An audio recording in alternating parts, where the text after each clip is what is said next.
How's everybody doing? You guys excited about blockchain? Technology? Rochester technology? I'm excited about the future of Rochester. I'm excited about Rochester and blockchain. So I think it's an evolution, right? Thinking about where we've come from, where we're going, and here we are today. Go enjoy the talk from Alex this morning. I thought it was phenomenal and really, really relevant to what we're talking about today, as he sort of had that wish of keeping that theme throughout the rest of the day of this third door. And in blockchain, before blockchain, we've had these two different doors, and now there's this third door, and everyone has their interpretation of what it is. And we hope to provide a little bit of clarity with your understanding about both Bitcoin and blockchain and open blockchain, and how this may turn out for the future. So thank you for being here. My name is Gary Palmer Jr. I'm here with my associates. I have Adriana Palmer over here, and then Mark Labudi in the back. Give a wave, Mark. And we are with Blockchain-NYS. I am originally from Rochester, moved away, did a year in Atlanta, did 5.5 years in the San Francisco Bay Area. While I was in San Francisco, I worked with a startup, and we did an early marketing integration, because there's a technology integration between that iPad-based point of sale system and Coinbase. And so back in 2013, we were facilitating that sort of process there. And so in 2016, there was a major event in our industry, and we were also moving ourselves and our family back from the Bay Area to Rochester. And when we came back, we started a couple of businesses. We started Bitcoin-NYS, which is a meetup and educational group, which is now becoming an educational center in downtown Rochester right here, near the corner of St. Paul and Andrew Street. We also have Minting Coins, the crypto blockchain YouTube channel where we make videos for everyone willing to watch. And what happened along that process is just realizing that there's a lot of business owners in Rochester, there's a lot happening in Rochester, there's a lot of development in Rochester, but there's not a lot happening around blockchain, which for me is a little concerning because there's so much happening in New York City and Toronto and even Buffalo and Syracuse, when there's so much talent right here, so much opportunity right here. And we think that this is going to have a huge effect on all the world moving forward. So real quick, by a show of hands, who has heard of Bitcoin and blockchain? Maybe someone who just randomly walked into this room because you didn't know which door to pick. Nobody? And so everyone has heard of Bitcoin, everyone's heard of blockchain, and even if you don't understand what it is, even if your parents don't understand what it is, you've heard about it in the news. And because you've heard about it, that kind of adds strength. People are starting to wonder what it is. And a lot of people get interested and jump into this industry. Typically, what's the reason people get involved in Bitcoin and blockchain? It's because of the price. And so right now, roughly, last I checked, the price of one Bitcoin is about $6,400, let's say. There's a huge drop this week. A lot of people focus on the price. Ethereum is another cryptocurrency that's very popular out there. One Ether token costs about $230. There's also cryptocurrencies out there called Litecoin. As a matter of fact, don't open a piece of paper you're receiving, because everyone's about to receive a piece of paper. And that piece of paper everyone is receiving, it's a physical piece of paper that you could hold and touch in your hands and show people that you're holding crypto. We're handing out crypto right now to everyone. We're handing out 0.01 Litecoin to everyone in this room. Right now, it's only worth about 50 cents. But, right now in your pocket, you have dollars and bills, and all those have serial numbers on them. And just like these pieces of paper have serial numbers on them, they're both backed by a different system. One with dollars is a centralized system, and Litecoin is a decentralized system. And so this is for you to keep, to throw away, to give to your kids, or whatever you'd like to do. The part that's stapled is keeping protected the private key, which gives anybody the authorization to send that Litecoin to somebody else. So I would say keep it stapled for as long as possible until you want to get rid of it. So looking at the market overall, over here, this graph is a little bit outdated, but what you see right here is essentially all of Bitcoin, and so right now the market cap for all of Bitcoin is about $130 billion. The market cap for all of cryptocurrencies that are, what people would say significant and on the market is, about $240 billion. So the total market cap of all crypto is about $250 billion. It's a very, very small amount by great standards. Like by the standards of the stock market, we see the global stock market was 70 trillion. There's less than 1% of the total market capitalization of the stock market inside crypto. And there is an opportunity for this cryptocurrency to become used and become useful. And as this, not just the cryptocurrency, but as we're going to talk about, the technology behind it becomes used more, the underlying value of the assets go up. And so we're not here to talk about the underlying value of the asset, because major confusion, one of the points is that in Bitcoin, there's two different things called Bitcoin. There's Bitcoin, the token, that's worth about $6,400, and there's Bitcoin, the blockchain. And the blockchain, the Bitcoin blockchain, you need to use just a tiny piece of Bitcoin to make that blockchain work, but you don't need, you know, a whole Bitcoin or $1's worth of Bitcoin. You need like a fraction of that just to make the blockchain work. So we're not here to talk about the value of the underlying asset. We're here to talk about the value of the underlying technology. So on this agenda, what we're going to be going over is that we're going to be talking about how Bitcoin and blockchain technology is new, how it's different, because it's not different because it's digital money.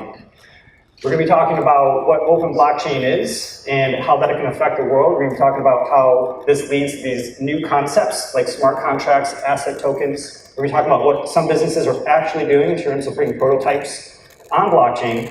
And we're going to give you some, next steps in terms of thinking and to try to give you a little bit of direction to move forward. So first of all, what is Bitcoin? And again, a lot of people think about Bitcoin as this underlying asset, but I want to focus on Bitcoin, the blockchain, and this is underlying technology. And what I'm going to be showing you, what the bottom line end goal here is to show you how Bitcoin isn't as new as we think it is, and it's actually just an evolution. It's an evolution of existing network protocols, and it's the evolution of relationships and trust through internet technology. So I know everyone here has heard about Bitcoin and blockchain. Raise your hand if you own even a fraction of Bitcoin. Does anybody? A couple people? Raise your hand if you own Bitcoin that's not on Coinbase, if it's like on a decentralized wallet. Awesome.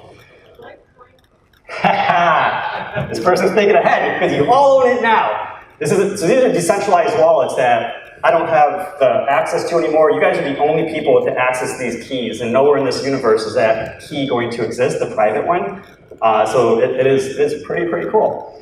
And we're going to be talking about databases a lot. So who here uses a database at their work, at their job? You have a database for your marketing, a database for your sales, a database for your relationships.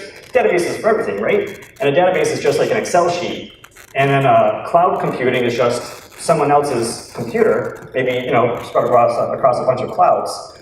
Well, we were talking about dollars and Bitcoin, and a lot of people think Bitcoin is new and interesting because it's digital, but it's actually not the case.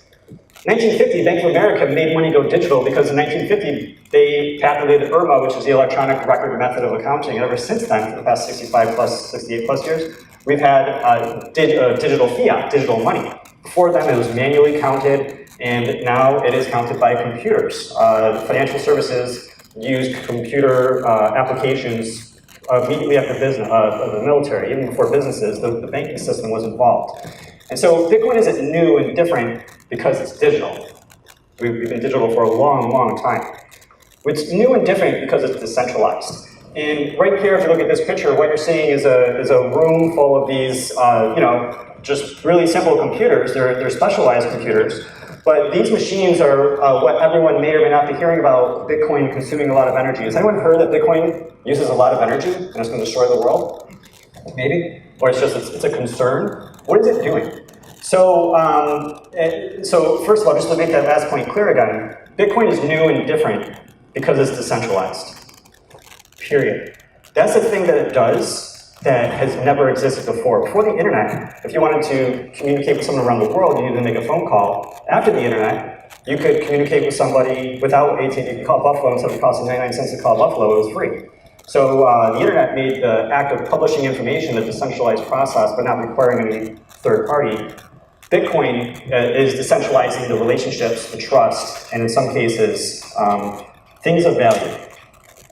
So real quick, let's dive a little bit deeper into what Bitcoin technology is, and then that'll help us understand what blockchain technology is, because I think that they're very closely tied together. I think that you can use blockchain technology without Bitcoin, But I don't personally do not see a strong possibility of a future where those two concepts will be completely separated. So Bitcoin technology is blockchain technology. This is a Bitcoin logo. It's designed as the first cryptocurrency for payments.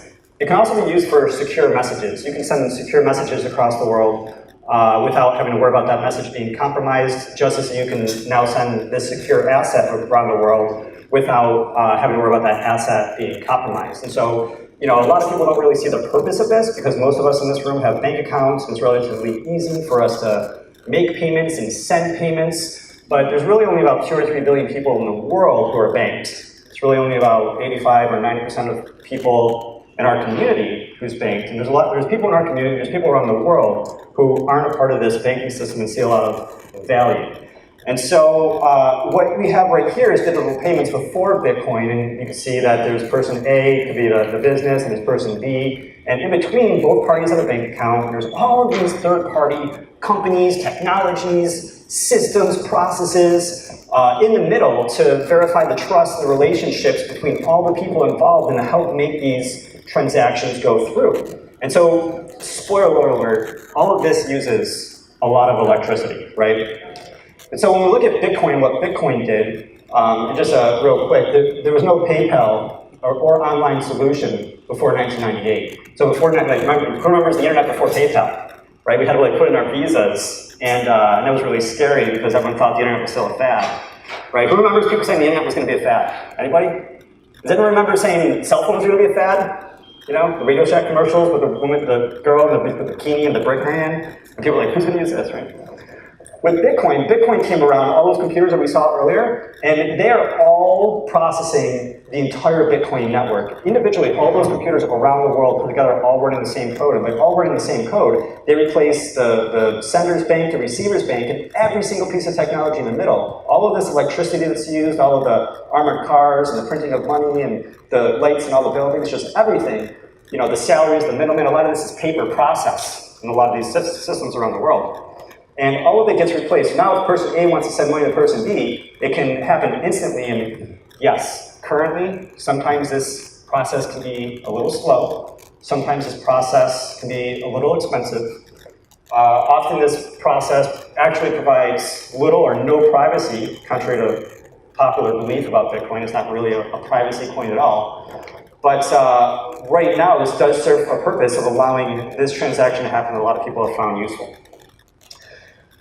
But my experience is that I'm just some, young feeling tech guy, just really interested in technology and Rochester. And a lot of people are, they're not, they know better than just to take my word. And they know to do more information, give more information, do more research. And so I'm going to share some information from some leaders in our community, specifically our financial community. And this right here is Jack Dorsey. He's the CEO of Twitter, which, does anybody not have a Twitter account? You guys have Twitter accounts, right? So he's the CEO of Twitter. He's also the CEO of Square. Who here uses Square at their business? Anybody, by any chance, use Square? Do you know anyone that uses Square? Right? A lot of people use Square. It's not a full-blown point-of-sale system, but it's used by a lot of people because it's such an easy point to get into market. So he said that people are using Bitcoin as their primary bank account. And that we're reaching an audience that is underserved and even to the point of unbanked, which really wasn't a stated goal, but it's something that we love and want to lean into more. This is what he's saying about Bitcoin and blockchain. They just recently announced in the past week and a half that they secured patents to do Bitcoin payment processing, and so now with a flip of a button, they're legally and technologically capable of allowing Bitcoin payments in every Square registered at whatever they want. So, as we can see here, that will likely be happening. Here we have Ralph Hammers, and he's the CEO of the ING Group. It's a very large financial services organization. There's all sorts of financial services and research and whatnot. And this person says some pretty crazy stuff. If I said this, I couldn't imagine if I said this, but he goes on to say, so if you look at blockchain, I think that the banks are really working on this now because the potential is so huge that if the top 5 or 6 global banks would put their minds together and agree on a standard, if you could force that standard onto the globe and then force everyone around the world to use this global, their global centralized version of blockchain, which is sort of an oxymoron to what blockchain is. And we have this guy, Jeffrey Sprecher, if I'm pronouncing his name correctly. He's the CEO of ICE. ICE is the Intercontinental Exchange. Intercontinental Exchange is a global financial organization. I'm pretty sure they're based in New York City. They own stock exchanges around the world. So who here has heard of the New York Stock Exchange? I mean, not all of us are like really into the financial world. I'm just into Bitcoin. You know, maybe you get that confused, or you've also heard of NASDAQ. They're two different companies. NASDAQ is very, very, very involved in the blockchain world. The New York Stock Exchange is owned by ICE. ICE owns several other global exchanges around the world. So he's gone on to say that he wouldn't rule anything out, that there is a trend here that we can't ignore in my mind, so I can't discount it. People put more faith in a guy named Satoshi Nakamoto that no one has ever heard of than they do in the US Fed. Satoshi Nakamoto is the name of the anonymous person or group of people who actually created the Bitcoin white paper and launched the Bitcoin code. No one actually knows the true identity of the person who created Bitcoin, but as one of the top leaders in our global financial system has stated, people put more faith in him and his code and all of these machines than they do into the Federal Reserve, and this is happening more and more and more, and ICE and the New York Stock Exchange have been in the news a lot. We'll get to that a little bit later. So that's what Bitcoin is doing, right? So why is Bitcoin new and different? It's not because it's digital, it's new and different because it's decentralized. If a centralized organization creates a decentralized technology, then either they're creating a technology that they're not going to be able to have full control of, or it's not really a decentralized technology. So that's really interesting. But from that, you know, we have this thing, we have this technology, we have this asset. A lot of people are looking at this asset, and you know, they're really getting involved because of the dollar signs. You're getting involved because there's all these like crypto millionaires and Lambos, you know, wearing T-shirts and long beards, and people don't know what's going on because there's all these guys showing up at conferences, at, you know, global banking conferences with hoodies, and like it's really funny, right? If you like start paying attention and go to these things, and you got all these suits that look very traditional, and they're looking around like, is there like a skater convention going on? But there's a lot happening, and so what I want you guys to walk away with, and we're going over a couple slides to help present this point, is that blockchain technology is not new. It's an evolution of everything we've ever known over the past hundreds of years. And so we've had the first industrial wave of, you know, water power and steam power, the second industrial revolution of, you know, the assembly line and what, you know, Henry Ford did and Barnes and Nobles. And what we've been living in for our entire lives is this third industrial revolution of computers and automation. And now I'm here to propose that we're on the precipice of the fourth industrial revolution of cyber systems, of connected systems, of Internet of Things, IoT, artificial intelligence, AI, and the glue, which will literally bind these things together from our perspective, which is blockchain technology. So just to sort of show you the evolution here, in 1971, we had the release of the first personal PC. 1973, we had that first brick cell phone. 1983, we had ARPANET adopt the TCP/IP protocol. Raise your hand if you know what TCP/IP is, or if you've ever heard of it. It's the technology that allows all computers in the world to connect to each other and form this thing we call the World Wide Web. So TCP/IP makes the internet. And then we had Web 2.0, which is similar but different. In the 2000s. And so Web 1.0 is publishing information and just putting a one-way communication out there, replacing Channel 8, and now being some blog that can have the power to get the president in office. Web 2.0 became the interactive of the data. It allowed you not just to post information to the world, but allowed other people to post back to say not just, hey, I like this, or they get to say, this makes me happy or sad. And that data I think this is a big tech problem, but I hope you know you're feeding into the algorithms of these machines with facial recognition. Every time you upload something to Instagram or Facebook, or every time you like something or share something or tweet something or not tweet something, we're feeding that data back into the computer. So the Web 2.0 phase was very, very important. And so we talked about this earlier when I asked you guys who heard of that, you know, computers are going to be a fad, right? They're only going to be for accountants, right? And maybe video gamers. No one else is going to have a computer in the future. And then there were cell phones. And then, you know, who's going to have cell phones? Only executives and salespeople. No one is going to have a cell phone. And then the same thing with the internet, right? It's like I grew up through the first two more or less, and then the third one, my whole life, no one's going to put their credit card in this machine. No one's going to buy these shoes. They can't try them on. No one's going to send back, you know, the shoes with the shipping. How is that logistically going to be possible? No one's going to do online dating without murder increasing to 1/3 of the population. But now, I mean, can I say that, that I was just recently married and I met the love of my life in an online dating site? Gasp. Oops. No gas. And so now, fast forward to the present day, and it's the same thing all over again. We're hearing this is just a fad. This is like not useful. This is not interesting. Well, before AT&T didn't like the internet, and now there's a lot of organizations that don't like blockchain, AT&T evolved with the internet. AT&T and banks and all these organizations around the world will evolve with blockchain. So let's look at this at a linear perspective. And so again, we have the first electronic computer over here, 1945, the military application of computers and automation, the third industrial wave of technology. Then we have the business applications in here, in here you have the banking. Business applications, PC era, Web 1.0 in the 90s, Web 2.0 here, and then here we have Web 3.0. Bitcoin popping into the scene in 2008, exactly 10 years after PayPal. Bitcoin also popping onto the scene after the global financial crisis of 2008, which most people would say is a significant part of the story. So a lot of people keep on saying that Bitcoin is new, Bitcoin is different, it's unlike anything I've ever seen before. This doesn't fit into our world. I keep on hearing this. And they said the same thing about all this other technology, right? The TCP/IP, what is that? It's a protocol, it's a technology that anyone can build on, that anyone can not just edit directly, but build on top of, that allows any computers to talk together.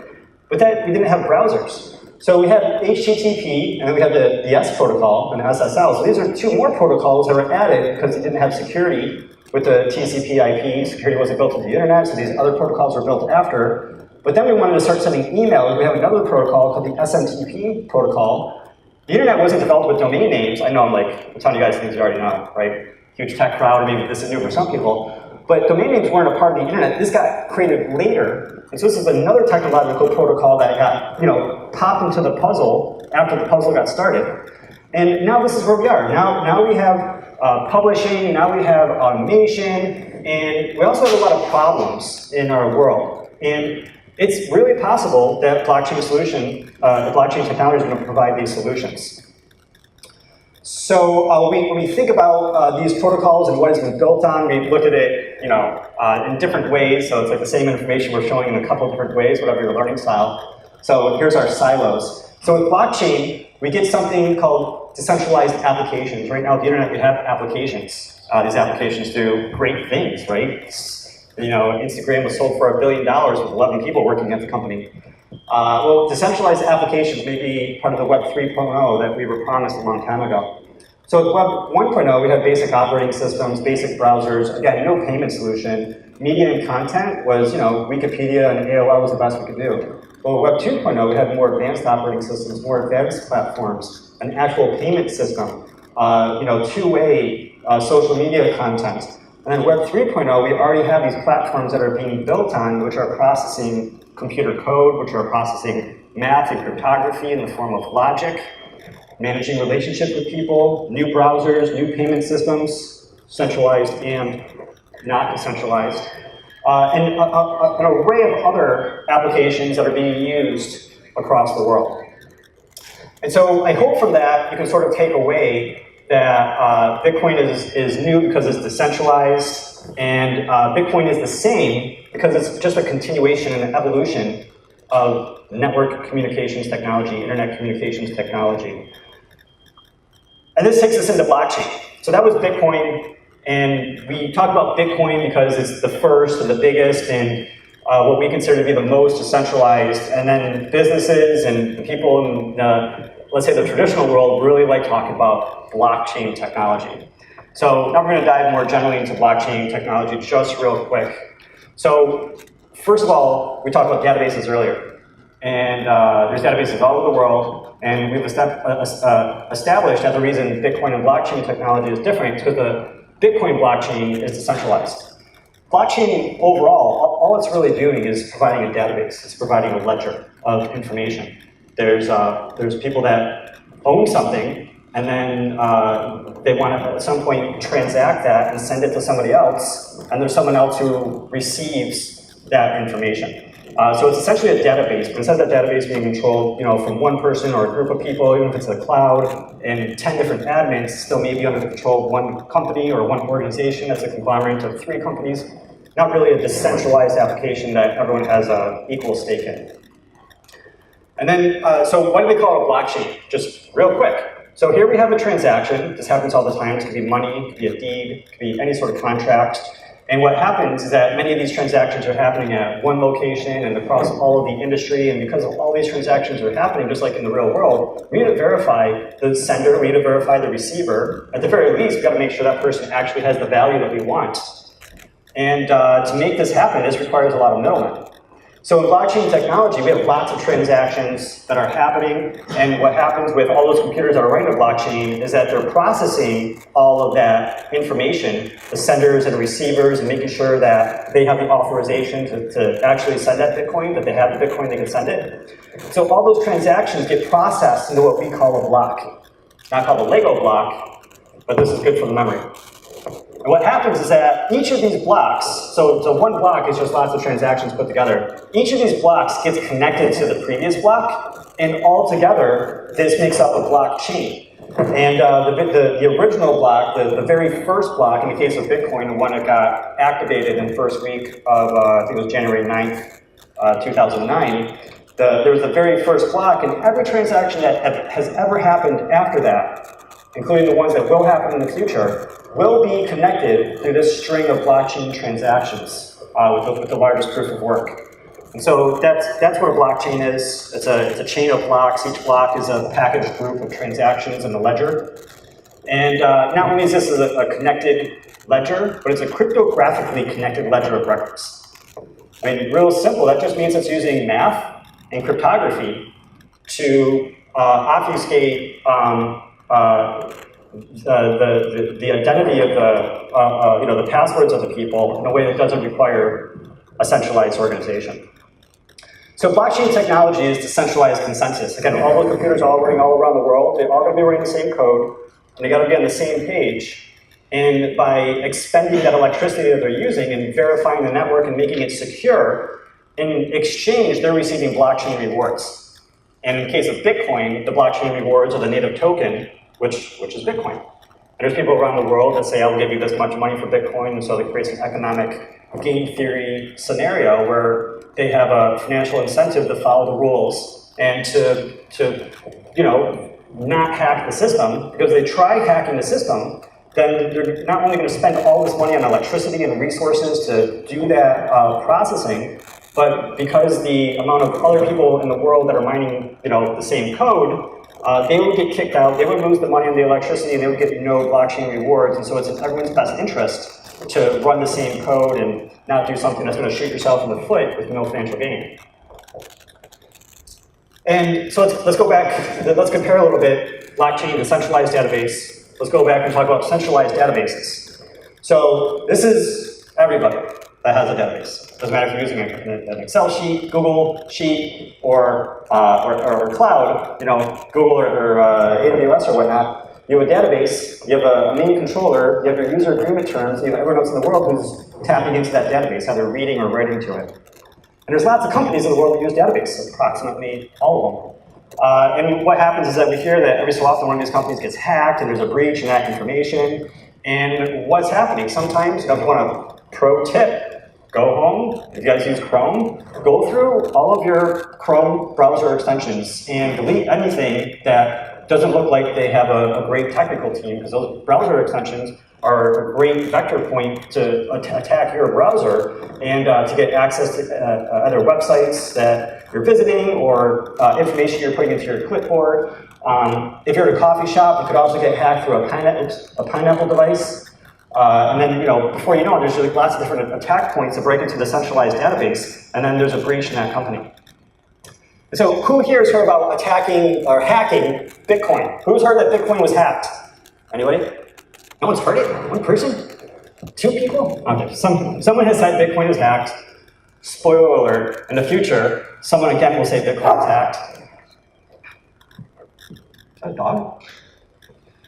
And what's happening here is that there's centralized exchanges, right? There's exchanges where people are going to, just like exchanges you may be familiar with, where people are depositing Bitcoin onto, and then they're making trades with other people. And those centralized exchanges have centralized databases with this Bitcoin in it.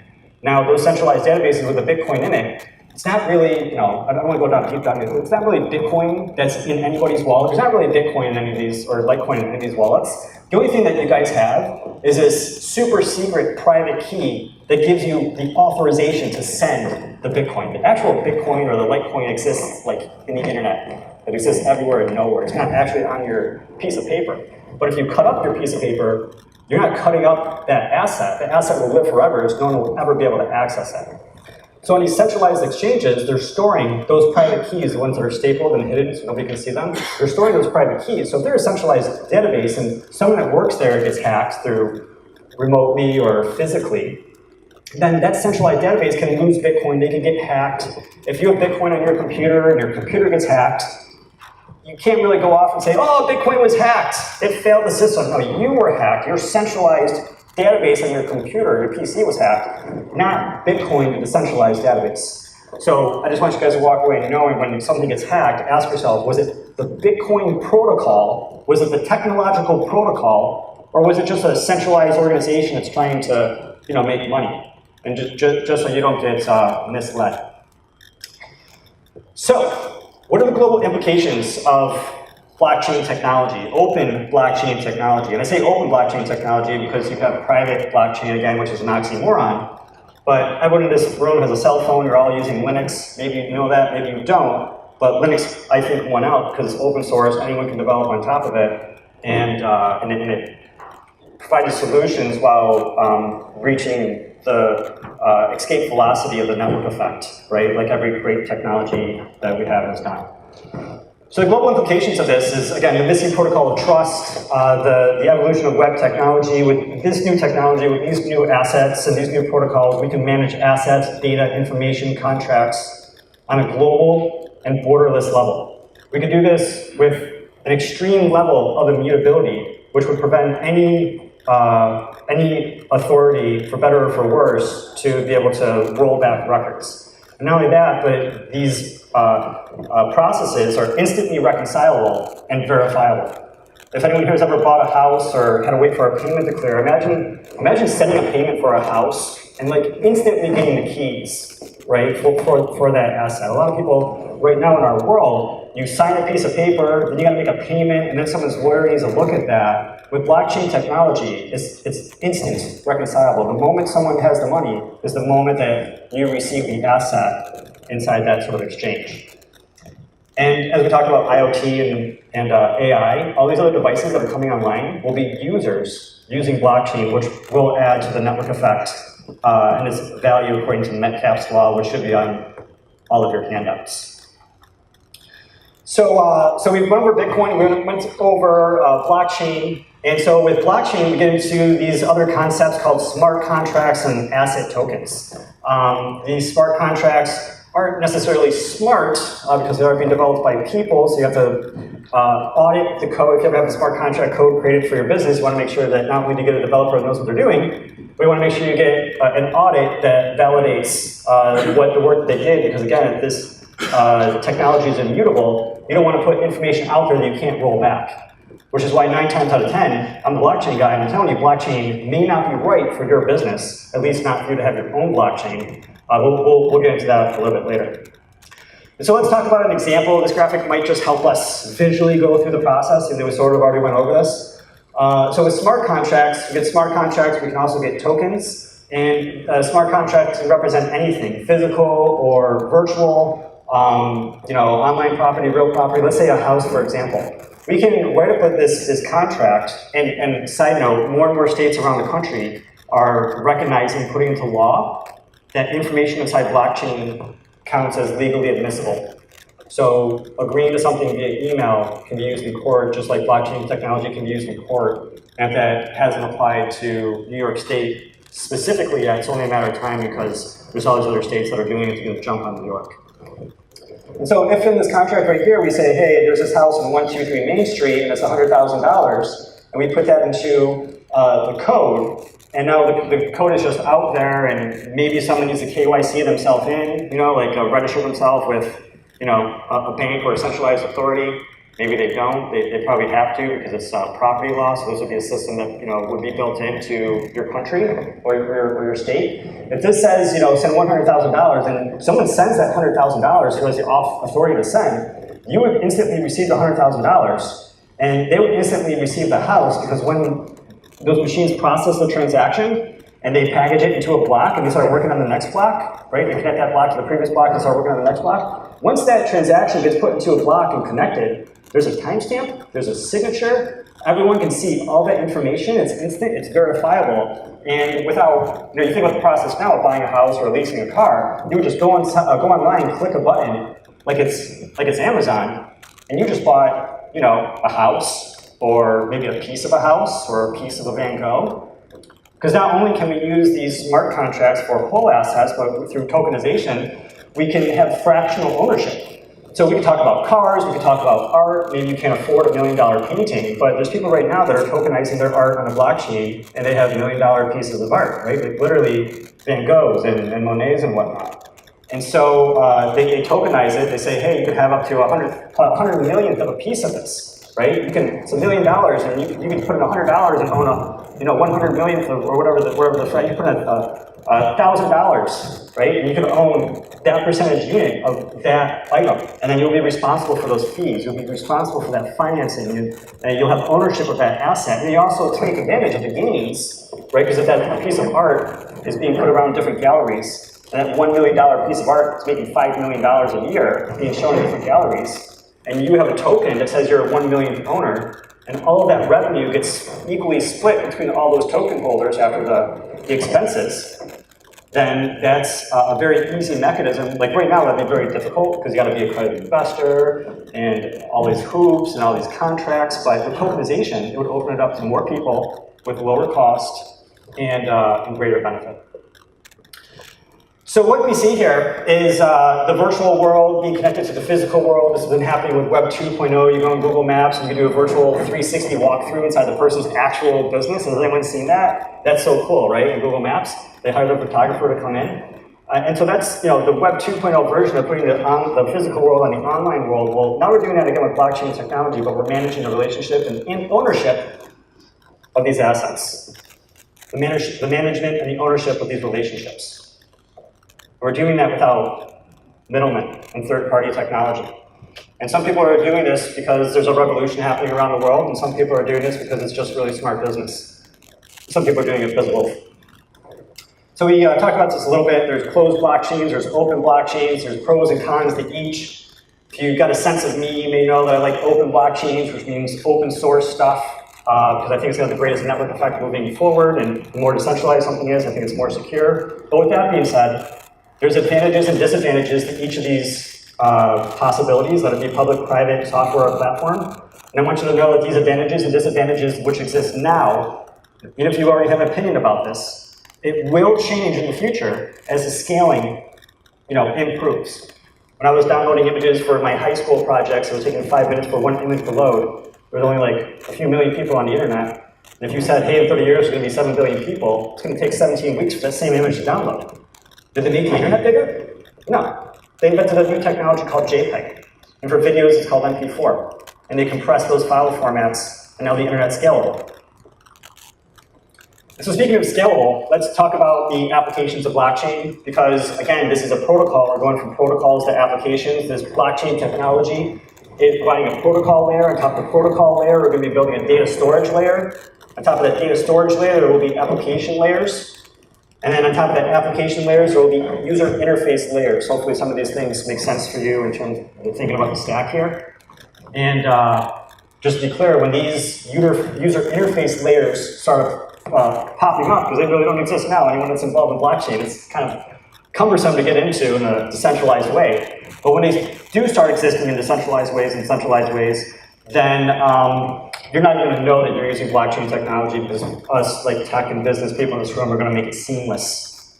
Our businesses are just going to be more efficient and more cost effective and providing more secure solutions.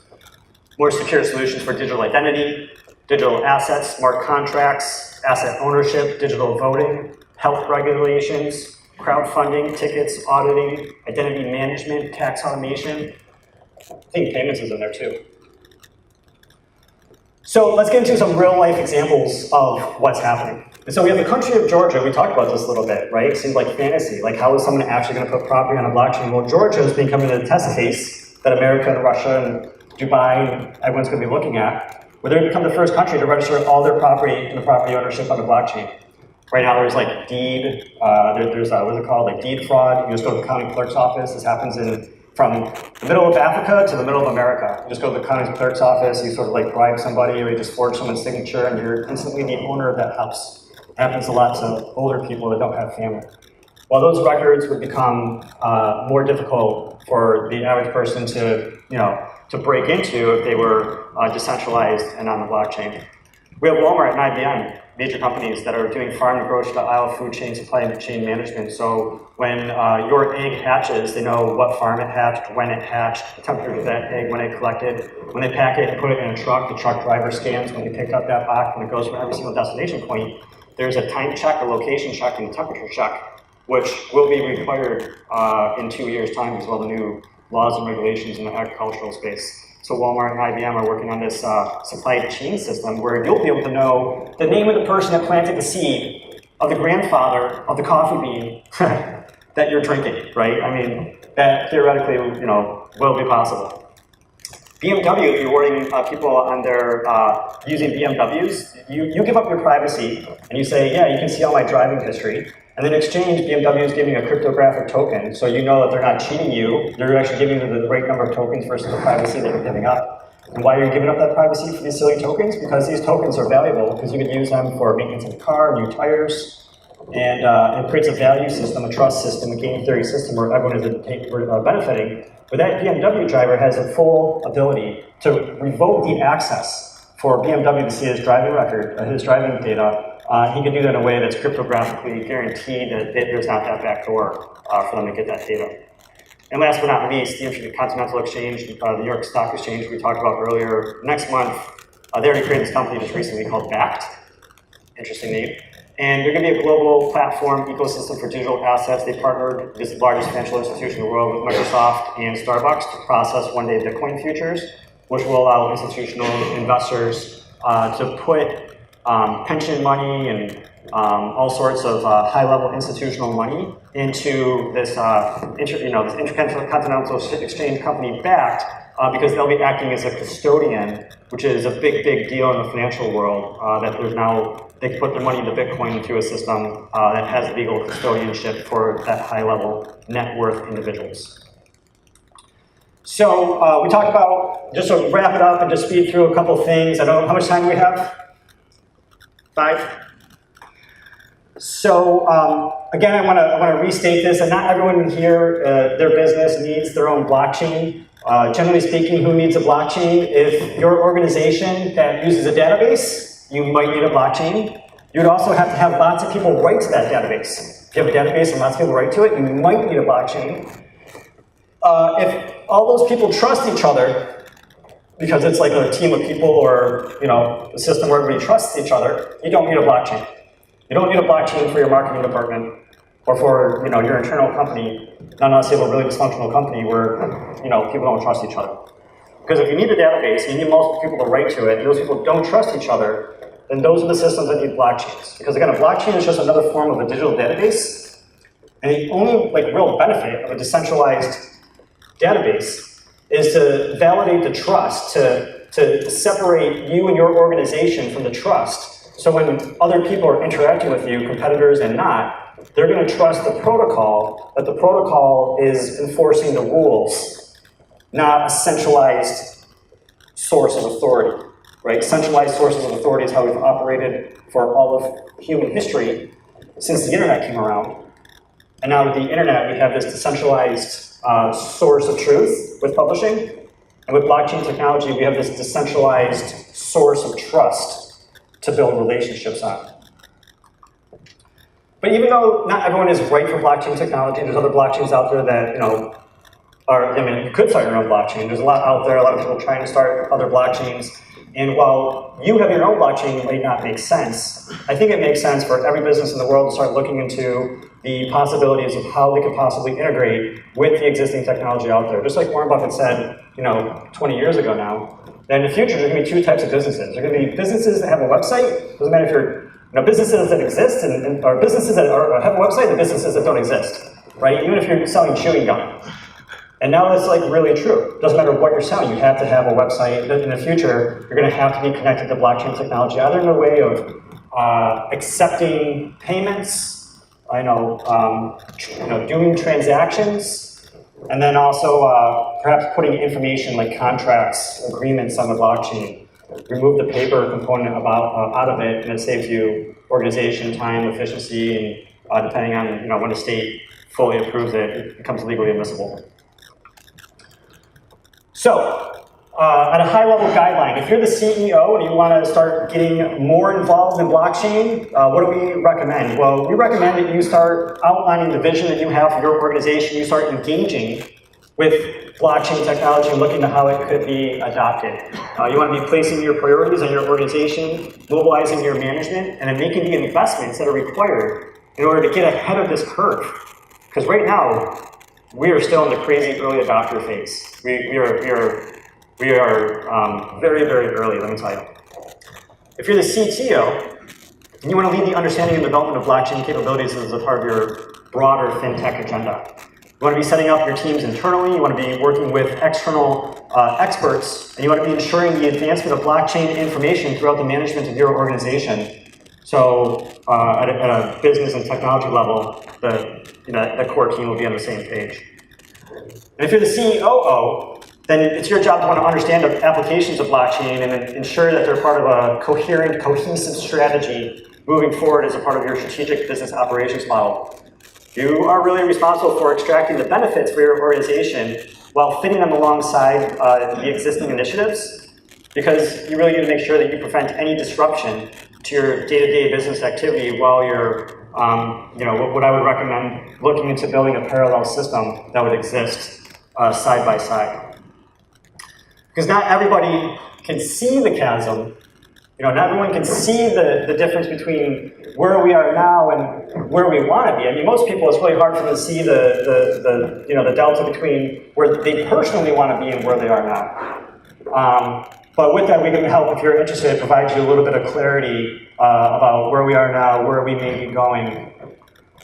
Because right now, we're, again, the very early stages of maturity. We're past the initial use cases and the proof of the technology. We are well into the partnerships and increasing investments. We're up here. And with all of the projects that are happening, as we saw very clearly, there's major movements happening in the global banking system, the global financial services system, which will ripple down through all other industries. And then we'll get to a point for 2019 and 2022, we have a major industry event happening in 2020, where we get parallel production alongside legacy blockchains. We start becoming mainstream, and then major blockchain adoption, after 2020, which will be a very, very significant year for us.